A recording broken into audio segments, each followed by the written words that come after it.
काय बघायचंय?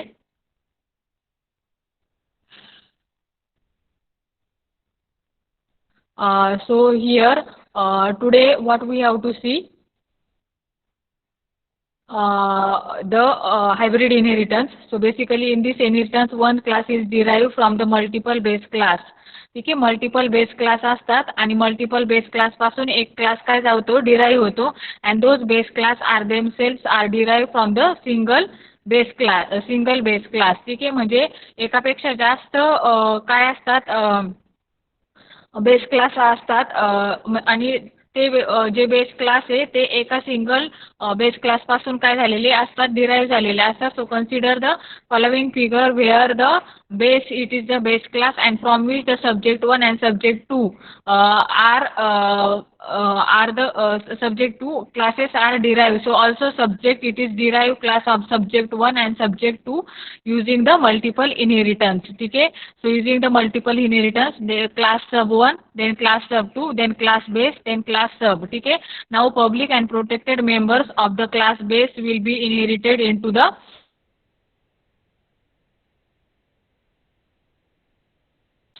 public and protected members of class base. ठीक आहे, सो बेसिकली हिअर फिगर मध्ये दिलेल्यानुसार पब्लिक आणि प्रोटेक्टेड मेंबर्स जे of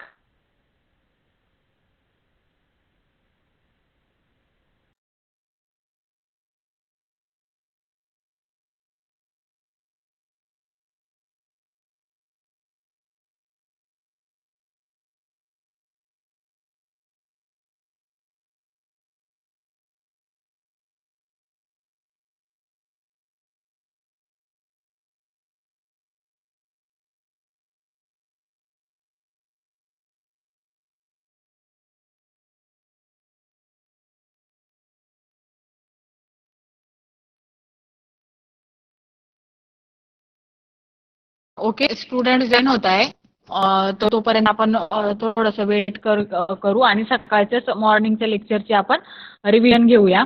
so basically now public and protected members of the class base will be inherited into the subject 1 and subject 2 and in turn the members will be also inherited into the sub. So the members of the base class will be inherited into the sub class through the subject sub 1 and sub 2. So sub 1 and sub 2 thus there are two paths. ठीक है, there are two paths. So thus there are two paths of the inheritance. So here thus the members of the base class will be inherited into the sub class through the sub 1 and the sub 2. Thus there are two paths of the inheritances between the base and the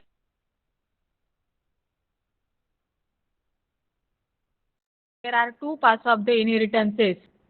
Okay, there are two paths of the inheritances.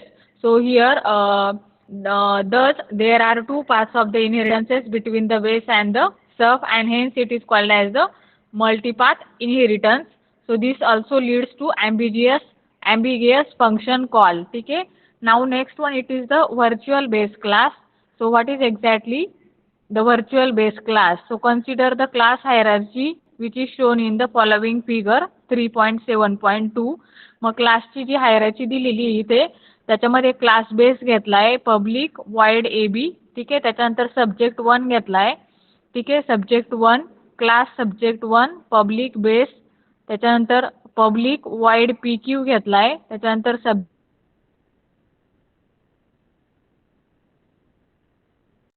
Class subject 2 घेतलाय public base then public void X Y then मध्ये घेतलंय integer main function subject s then s dot mn then s dot pq then s dot xy then s dot ab. ठीक है, so subject sub s then s dot mn, so function from sub works then s dot pq, so function from subject 1 works.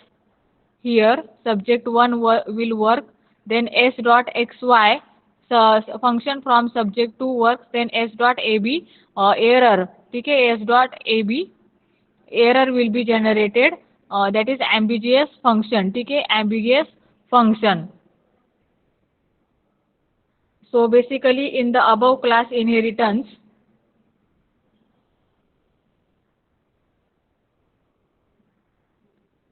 ठीक है, in the above class inheritance. So basically here inheritance, the member function AB of base class is inherited, is ended, ठीक है, in the above class inheritance, the member function AB of base class is inherited into subclass through the sub1 and sub2 classes. So in this function is called from the object of subject class subclass. So then it will generate the error of the ambiguous function call. So to overcome such a problem, C++ provides the concept of the virtual base class. मग virtual base class मध्ये काय concept आहे बघा. For this, all the intermediate classes, that is subject 1 and subject 2, are declared with the keyword virtual. मग अशा केसमध्ये जे दोन्ही कीवर्ड जे आहे ते व्हर्च्युअल म्हणून काय करायचे असतात, डिक्लेअर करायचे असतात as follows. So class subject 1, then colon public virtual base, then members, then add, then class sub 2, then colon public virtual base, then member. So by this definition, the base class virtually works like a direct base class. ठीक आहे. So basically मग आता virtual keyword जर use केला तुम्ही, ठीक आहे, तर by this definition base class virtually works like the direct base class of the subclass, and intermediate classes don't provide the path of inheritance from base to subject. That is, base class works like the virtual base class of subclass. So thus only one copy of the members of the class base will be inherited into sub. So removing the ambiguity, hence the statement it is given s dot ab. So it will work and call AB directly from the base. So the other solution to the problem is calling the function from the required class. ठीक है, calling the function from the required class. ठीक है, required class. So one can call the function AB through the object S as follows. ठीक है. Now next one, it is the inheritance and the containership. So let us we will see what is the containership. ठीक है. So I will present the screen. Now let us we will see screen. दिसते सगळ्यांना? Yes, sir. Okay. So let us we will see the containership in the C++. ठीक है. So what is exactly the containership?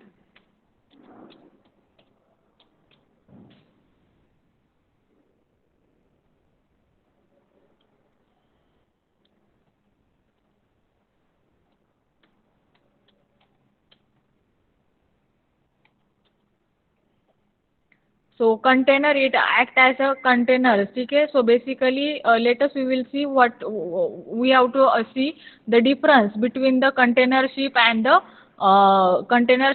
the inheritance in the C++. ठीक है. So exactly what we have to see, what is exactly the containership. So here look at this diagram. Employee, then developer, then HR manager. मग employee कोणकोणते असू शकतात, तर developer असू शकतो, HR manager असू शकतो, मॅनेजर असू शकतो, सेल्स एक्झिक्युटिव्ह इटसेट्रा असू शकतो. ठीक आहे. मग कंटेनरशिप काय आहे बघा in C++. So we can create the object of one class into another, and that object will be the member of the class. So this type of the relationship between the class is known as the containership. Or has the relationship as one class contain the object of the another class. ठीक है. So basically this is the containership. So basically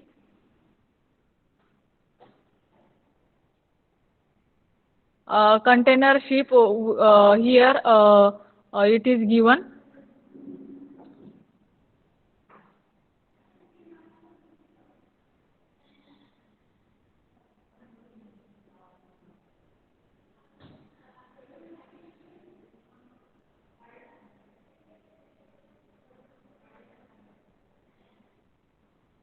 ठीक है. So basically in this tutorial we are discussing the problems to understand the containership in the C++.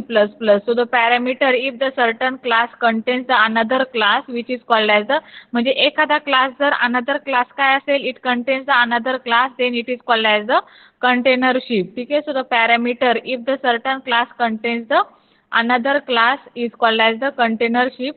So the inside the class it is called as the content class, and while the class is in which it is represented, it is present, it is called as the container class. म्हणजे content class आणि container class असे दोन काय असतात त्याच्यामध्ये classes असतात. ठीक आहे. So this is the container class, म्हणजे class within a class, that is called as a container class.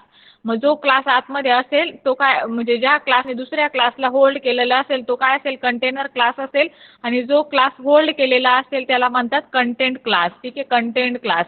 So in this case what is exactly given. Okay, so basically here it is given that in this case object of one class is defined as the member of the another class. ठीक आहे, म्हणजे container क्लासमध्ये काय असतं का, container class. So basically in this case object of one class is defined as the member of the another class. So classes are not related to with the each other.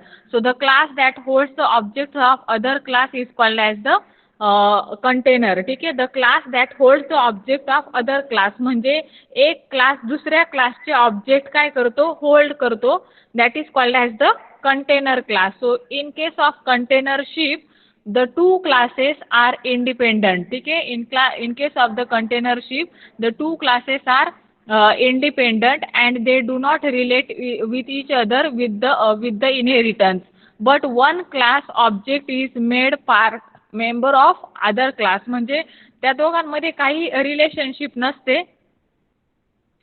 ठीक आहे, the काही relationship, they are not sharing any kind of relationship, but they are having the, म्हणजे they are sharing the data object. ठीक आहे, data object जे ते share असतात. One class काय, here one object is made part of the other class. So here the class holds the object of the other class. ठीक आहे, the class holds the object of the other class.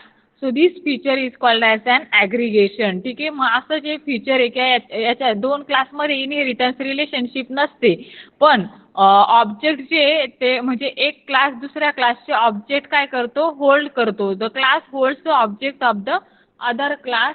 So other क्लासचे object तो काय करतो hold करतो आणि तो काय ॲक्ट होतो, it is called as the container. ठीक आहे, is called as the container. So basically it is called as the container, and this feature is also called as an aggregation. So thus the members of the object can be called in the member functions of the container class through that object. So also when the object of container class is created, the object of other class is also created, since it is one of the member of the container class. So here it is given that also object of the container class is created, the object of other class is also created, since it is one of the member of the container class. So in the following example demo1 class has function a. ठीक आहे, so basically in the following example demo1, मग खाली एक example दिलेलं आहे. तर त्या एक्झाम्पलमध्ये काय सांगितले बघा, कंटेनर शिपचं एक एक्झाम्पल घेतलेलं आहे त्यांनी. मग त्या कंटेनर शिपच्या एक्झाम्पलमध्ये काय घेतलं आहे त्यांनी, the also here thus the member of the म्हणजे aggregation, this feature is also called as the aggregation. Thus the member of the object can be called in the member function of the container class through that object. So also when object of container class is created, the object of other class is also created, and since it is one of the members of the container class.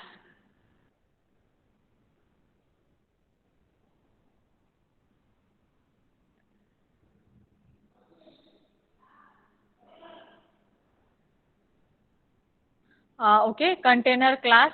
So काय बघतोय आपण, container class बघतोय. So here आता इथं दिलेलं आहे बघा, एक एक्झाम्पल दिलेलं आहे कंटेनरशिपचं. मग आता याच्यामध्ये काय घेतलेलं आहे, hash include I O stream घेतलं आहे. मग युझिंग नेमस्पेस STD. मग इथं काय घेतलं आहे, क्लास फर्स्ट घेतला. ठीक आहे, क्लास फर्स्ट. मग पब्लिक ॲक्सेस स्पेसिफायर घेतला आहे. मग पब्लिक ॲक्सेस स्पेसिफायरमध्ये फर्स्ट घेतलं आहे. ठीक आहे, first. then cout hello from the first class. ठीक आहे, hello from the first class cout. त्याच्यानंतर काय घेतला आहे इथं, कंटेनर क्लास घेतला आहे. Class second. ठीक आहे. मग आता क्लास फर्स्टमध्ये काय घेतलाय एक मेसेज. फर्स्ट काय घेतलाय, फर्स्ट हा कन्स्ट्रक्टर आहे. ठीक आहे. कन्स्ट्रक्टर आणि क्लासचं नाव काय असतं, सेम असतं. मग इथं C out hello from the first class. ठीक आहे. मग आता इथं काय घेतला, कंटेनर क्लास. मग सेकंड क्लास काय आहे, कंटेनर क्लास आहे. मग इथं फर्स्ट एफ घेतला. फर्स्ट फर्स्ट हा जो क्लास आहे, ठीक आहे, या क्लासचा ऑब्जेक्ट तयार केला आणि हा ऑब्जेक्ट सेकंड क्लासमध्ये काय केला, ॲक्सेस केला. ठीक आहे. First F. मग पब्लिकमध्ये कन्स्ट्रक्टर सेकंड कन्स्ट्रक्टर डिफाईन केला. सेकंड नावाचं कन्स्ट्रक्टर हे इथं इथं डिफाईन केलं. C out. लक्षात येतंय. ठीक आहे. मग सेकंड नावाचं हे कन्स्ट्रक्टर घेतलंय इथे. मग C out hello from the second class. आणि मग इथे काय केलंय, integer main function second S घेतलंय आणि रिटर्न 0 घेतलाय. मग सेकंड नावाचा हा क्लास आहे आणि ह्या क्लासचा एस नावाचा काय केला, ऑब्जेक्ट तयार केला. तर समजतंय. मग याचं आउटपुट मग इथे काय होईल, इंटिजर मेन फंक्शनमध्ये सेकंड एस नावाचं तुम्ही काय केला, एस नावाचा ऑब्जेक्ट तयार केला आणि रिटर्न काय केलं, इथे 0 रिटर्न केला. त्याच्यानंतर आउटपुट काय येईल, hello from the first class आणि hello from the second class. मग इथे काय केलं आहे बघा. So basically the parameter if a certain class contains the another parameter if a certain class contains the another class which is called as the containership. ठीक आहे. So the class inside the inside class, ठीक आहे, is called as the content class. म्हणजे inside class. मग आता याच्यामध्ये हा जो फर्स्ट क्लास आहे तो काय आहे, कंटेंट क्लास आहे आणि हा काय आहे, कंटेनर क्लास आहे. ठीक आहे. So this is the container class. So here the inside class is called as the content class while the class in which it is present it is called as the container class. मग आता आपल्याला काय बघायचंय, difference बघायचा आहे inheritance आणि container ship मध्ये काय डिफरन्स आहे तो आपल्याला बघायचा आहे. So this is the difference between the inheritance and the containership. मग आता इनहेरिटन्स काय आहे बघा. Inheritance allows us to define the subclasses that inherits all the variables and the methods from the super classes. So the old and existing class is called as the base class and the new class which is known as the derived class. तर नवीन क्लासला काय म्हणता, derived class असं म्हणतात. ठीक आहे. So here it is given that the inheritance allows us to define the subclasses that inherits all the variables and the methods from their super classes. So the old or the existing class. मग old क्लासला किंवा existing क्लासला काय म्हणता, base class म्हणता आणि new क्लासला काय म्हणता, the new class it is called as the derive class. ठीक आहे. सो इनहेरिटन्समध्ये काय असतं की एका क्लासचे फीचर जे आहे ते दुसऱ्या क्लासमध्ये काय होतात, इनहेरिट होतात. So inheritance allows us to defines the sub classes that inherits all the variables and the methods from their super classes. The old or existing class is called as the base class and the new class is known as the derived class. मग next काय, containership आहे बघा. Second one it is the containership. So it allows containership it allows any class to access the members of the another class by making it the object of that class. ठीक आहे. Next one it is containership is also known as the composition. ठीक आहे. मग composition मध्ये it is also कंटेनरशिपला काय म्हणतात, composition असंही म्हणतात. ठीक आहे. So containership it is also called as the composition. ठीक आहे. So it allows containership it allows any class to access the members of the another class by making the objects of the another class.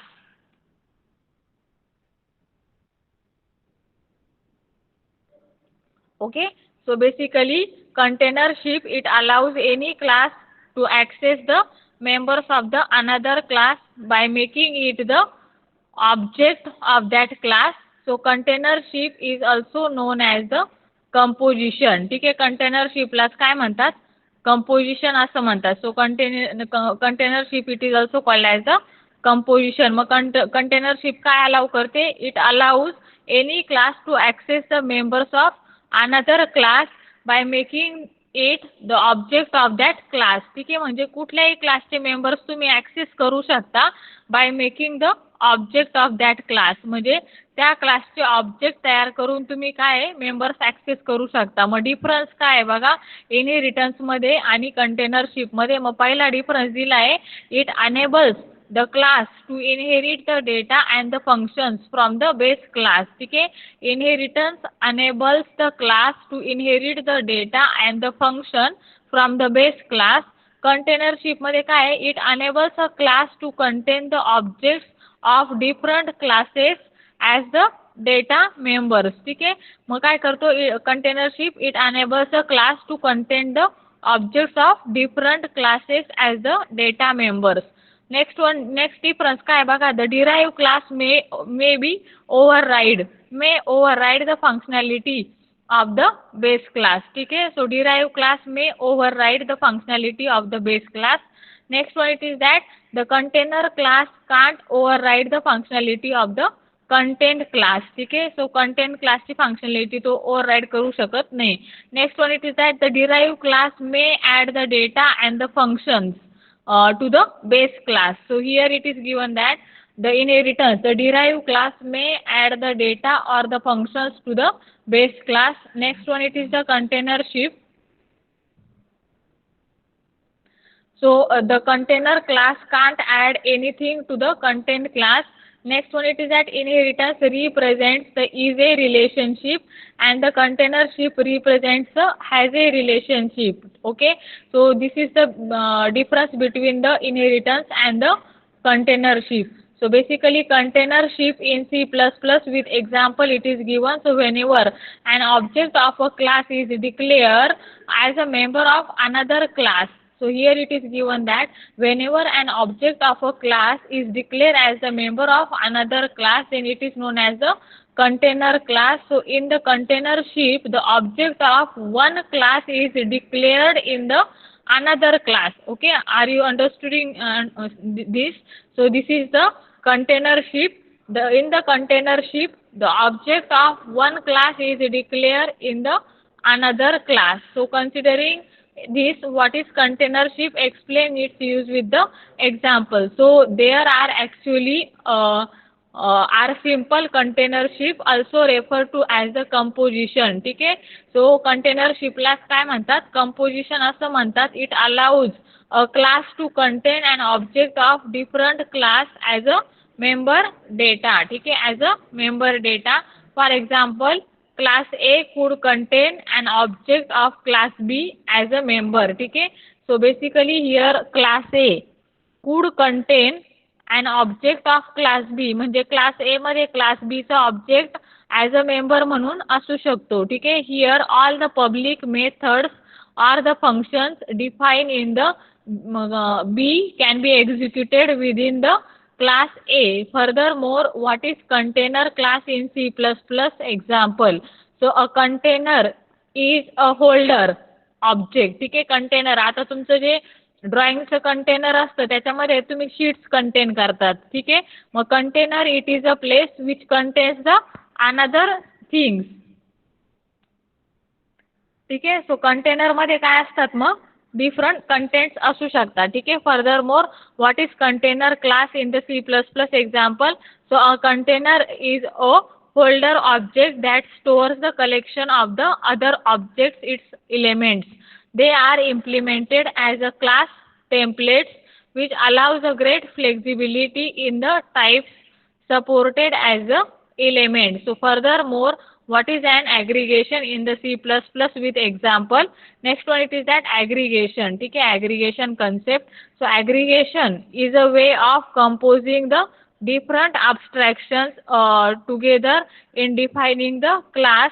So for example, a car class can be defined to contain other classes such as engine class, seat class, wheel class, etc. So other examples of aggregations are a window class containing menu class and the checkbox class, etc. So what is the containership and how it is differ from the inheritance in the C++. So basically here the difference between the inheritance and the containership. So inheritance is the ability for a class to inherit the properties and behavior from the parent class by extending it while as containership is the ability of the class to contain the objects of different classes as the member data. So this is the you can say that this is the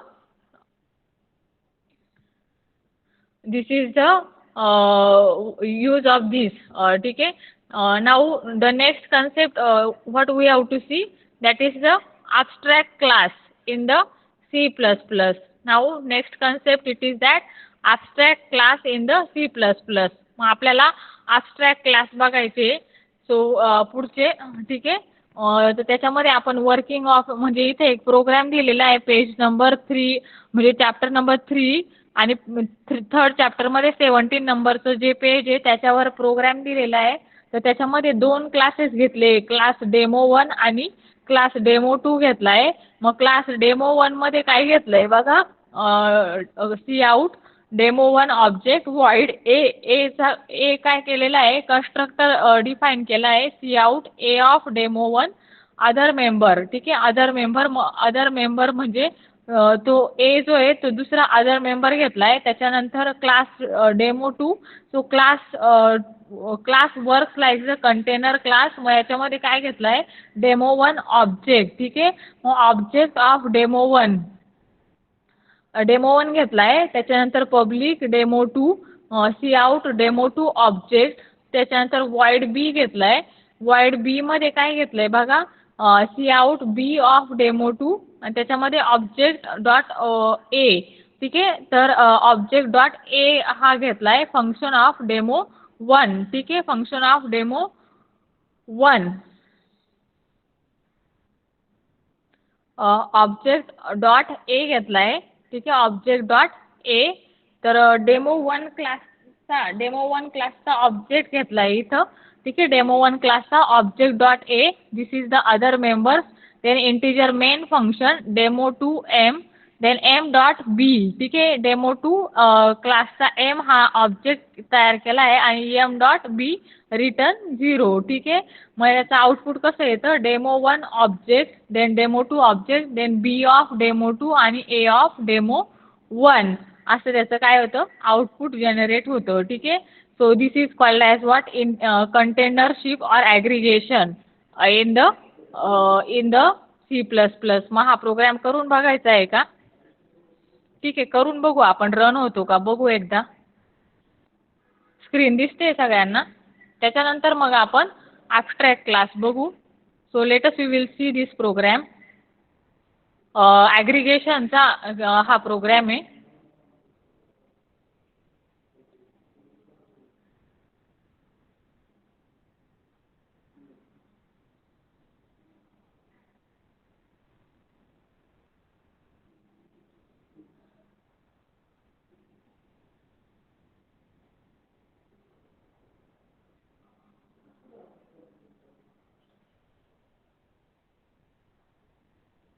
okay.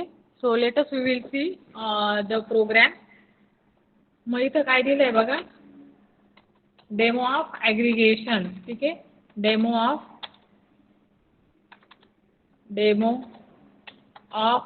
ॲग्रिगेशन.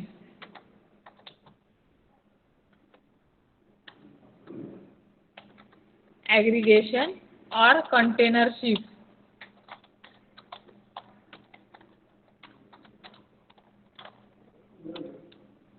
हे program तुम्ही बुकमध्ये मधून पाहून तुम्ही काय करायचे, run करून बघायचे आहे. ठीक आहे. Hash include iostream.h,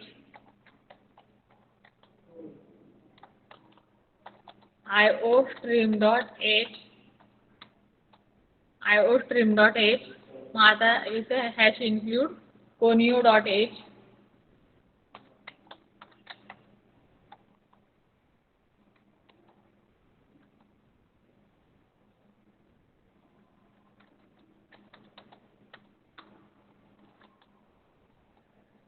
conio.h console input output.h. मग त्याच्यामध्ये इथे तुम्ही काय करणार आहे, क्लास डेमो 1 घेणार आहे. क्लास डेमो 1 ठीक आहे. मग त्याच्यामध्ये तुम्ही काय करणार आहे, कंटेनरशिपमध्ये पब्लिक ॲक्सेस स्पेसिफायर आहे हा. मग इथं काय घेणार, डेमो 1. ठीक आहे, डेमो 1.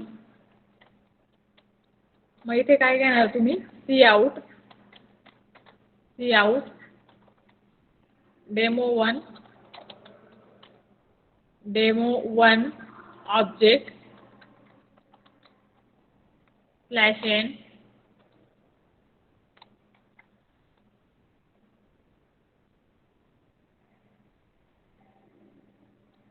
ओके. मग इथं काय घेणार आहे तुम्ही, दिस इज ब्रॅकेट कंप्लीट. मग इथं वाईड ए, हो मी लिहिलेला होता माझ्यानंतर नेक्स्ट टर्न आहे. नाही जागृतीने नव्हता लिहिला, मी लिहिला होता.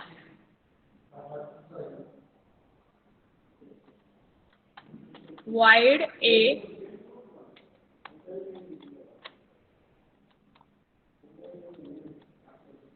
C out A of demo 1 /n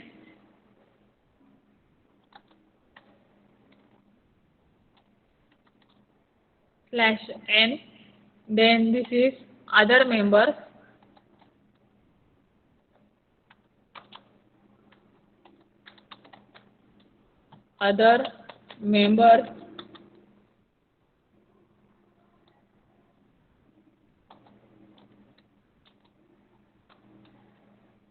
next one it is class demo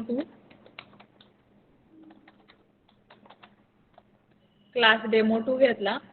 मग इथे काय दिलंय बघा, क्लास डेमो 2 मध्ये class works like container class.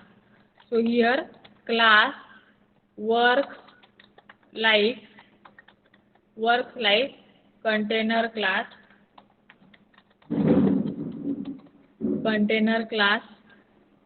मग इथे घेतला demo 1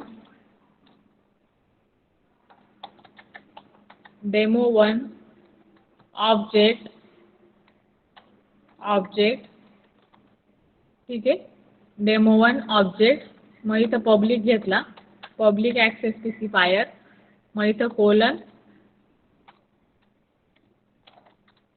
public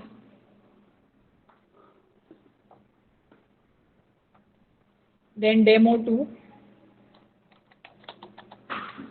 public then demo 2 नावाचा हा काय घेतला, इथे कन्स्ट्रक्टर घेतला.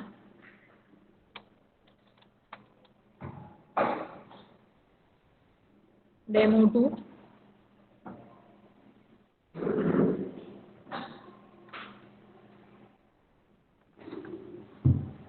मग आपण डेमो 2 मध्ये काय केलंय बघा, डेमो 1 चा ऑब्जेक्ट तयार केला आहे आणि तो आपण काय करतोय, यूज करतोय डेमो 2 क्लासमध्ये. मग इथं काय केलंय, public demo 2 public then this is demo 2. मग त्याच्यानंतर इथं काय करतोय आपण, C out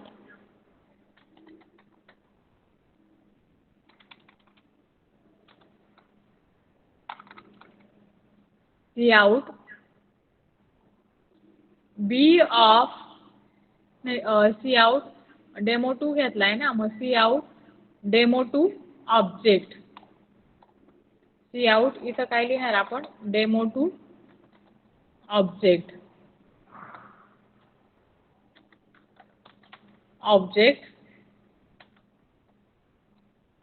/n.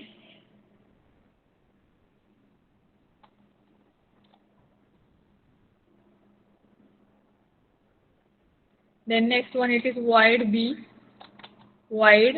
b see out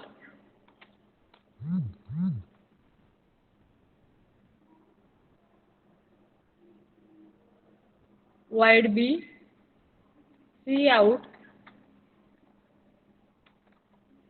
b of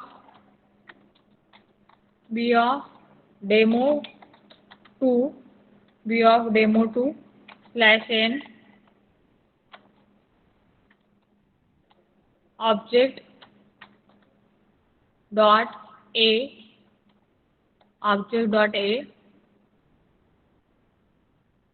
function of demo1.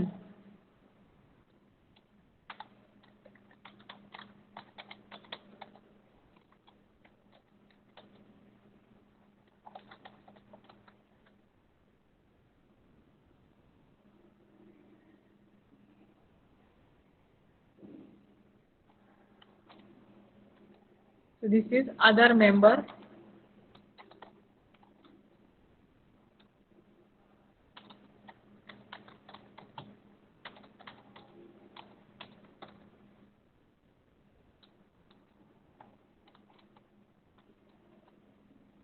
Integer main function.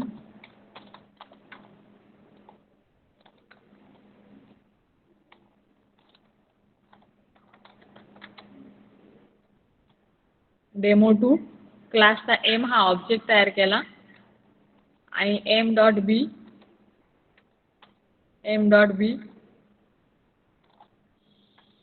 Opening bracket return 0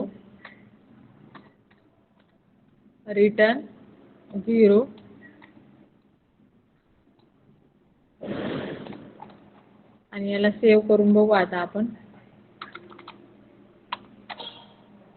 container.cpp.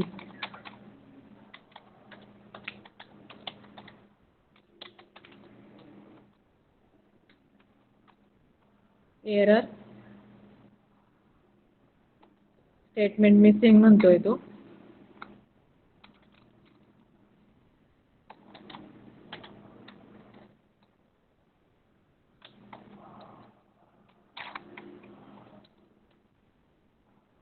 ठीक आहे, एरर 0 आहे, रन नाही होते तो. तर आपण इथे देऊन पाहू.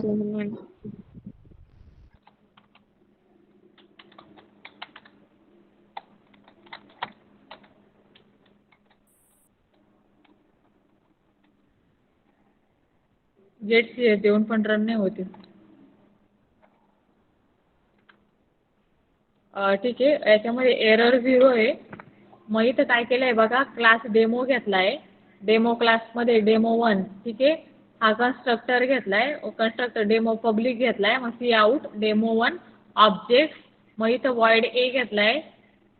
ठीक आहे, त्याच्यामध्ये A of demo, cout A of demo घेतला आहे. ठीक आहे, वॉइड ए घेतला. वॉइड ए मध्ये सी आउट ए ऑफ डेमो1. त्याच्यानंतर काय केलं, क्लास 2 म्हणजे हा पहिला क्लास जो आहे क्लास डेमो1 तो इथं काय झाला, क्लोज झाला.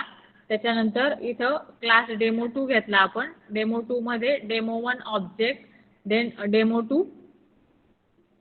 ठीक आहे, मग डेमो2 घेतला. मग त्याच्यामध्ये डेमो2 घेतला. त्याच्यानंतर डेमो2 ऑब्जेक्ट वाईड B. So B it is of demo two. मग object dot A that is function of demo one घेतला आणि अदर मेंबर्स हे घेतलं इंटिजर मेन. ठीक आहे, त्याच्यानंतर इंटिजर मेन फंक्शन घेतलं आपण. मेन फंक्शनमध्ये आपण डेमो2 एम घेतला. डेमो2चा एम हा ऑब्जेक्ट तयार केला. एम डॉट बी रिटर्न 0 गेट सी एच केलं.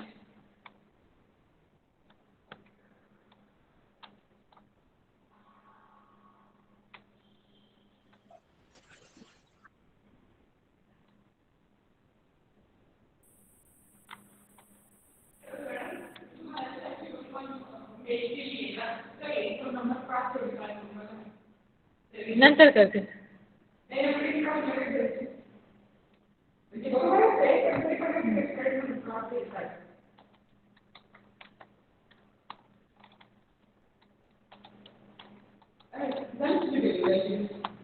ठीक आहे, so this is the output of this program. This is the output काय येतं, demo one of object, demo two of object, then b of demo two and a of demo one. so this will be the output of this program. ठीक आहे, so here this is the output of this program. so output तुम्ही run केल्यानंतर काय येतं, this is the output demo one of object, डेमो2 of object, then b of demo two and a of demo one etc. ठीक आहे, so this is the हे मग हा programme सगळ्यांनी लिहून घ्यायचा आहे किंवा स्क्रीनशॉट काढला तरी चालेल. ठीक आहे. This is the containership in the C++.